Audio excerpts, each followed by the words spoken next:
Hai, jumpa lagi di Jagat Review TV. Selamat menikmati informasi berita hari ini.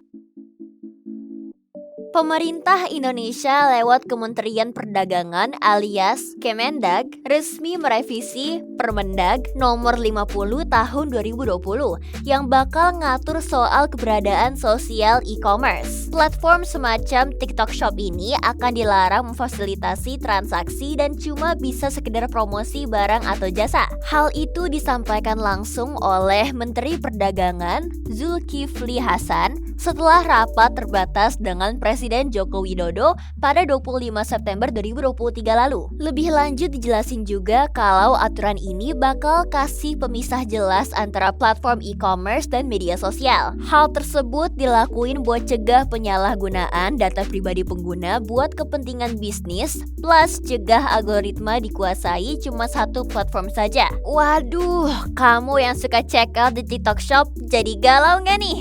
Nggak ada lagi, keranjang kuning dong ya. Walaupun udah jadi salah satu platform streaming musik yang populer secara global, sampai sekarang Spotify belum punya opsi buat dengerin musik dalam format lossless. Ditemuin sama seorang redditor dalam kode aplikasinya bahwa Spotify mungkin bakal kasih tier baru yang disebut Supremium Hi-Fi dengan kode nama Nemo. Tier berlangganan baru ini bakal nawarin format audio 24 bit lossless yang tentunya bakal menarik buat mereka yang pengen audio berkualitas tinggi. Kode yang ditemuin sama redditor ini juga mengindikasikan kalau tier Supremium nantinya bakal punya dua jenis, yakni Duo dan Family. Ada fitur AI juga loh yang bisa bikin playlist lagu buat para penggunanya berdasarkan prompt yang diinginkan. Harga langganan diprediksi bakal sebesar $20 per bulan. Tertarik gak? Samsung perkenalkan fitur baru yang hadir di antarmuka terbaru mereka di One UI 6 dan versi yang lebih tinggi nantinya. Fitur ini bikin layar perangkat bisa masuk ke mode hemat daya waktu aplikasi jalan di depan. Jadi fiturnya mirip sama Always On Display di mana pengguna bisa matiin layar tapi jalanin aplikasi yang mereka mau. Misalnya, waktu pengguna lagi streaming video podcast di YouTube. Dengan fitur Screen Hide ini, pengguna bisa matiin layar kalau cuman mau dengerin audio yang diputar. Fitur ini juga diklaim bisa ngurangin konsumsi daya. Gimana cara ngaktifin fiturnya? Kamu harus download dulu aplikasi Good Guardians dari Galaxy Store dan buka Battery Guardian. Kalau udah, buka opsi Screen Hide dan tambahin ke panel Quick Setting. Udah oke banget gak fiturnya? Xiaomi baru-baru ini ngumumin peluncuran produk terbaru mereka, Redmi Buds 5. True Wireless Stereo alias TWS yang datang dengan sejumlah fitur menarik, apalagi di kelas harganya.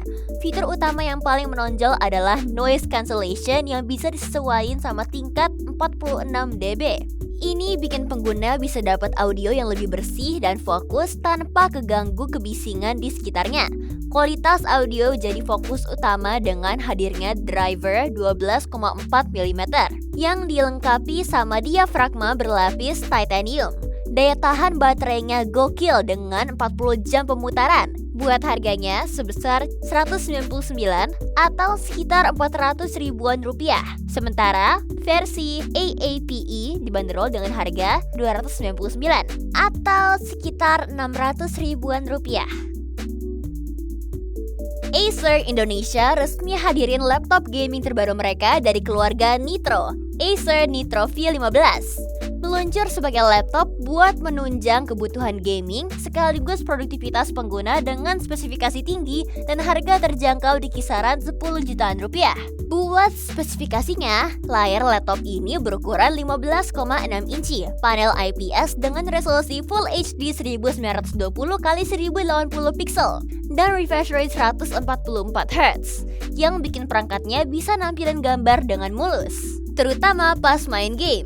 Nah, jeroan yang disematkan juga tak main-main. Acer Nitro V15 dilengkapi prosesor Intel Core i5-13420H ditandemkan dengan dua pilihan GPU yakni Nvidia GeForce RTX 2050 atau RTX 4050. RAM-nya 8GB DDR5 5200 MHz. Bisa diperluas dengan sistem dual channel sampai 32GB. Sementara storage pakai SSD PCIe Gen 4 NVMe berkapasitas 512GB dan terdapat satu slot tambahan. Soal harga, varian RTX 2050 dibanderol di harga Rp10.999.000. Sementara varian dengan RTX 4050 dijual seharga Rp14.999.000.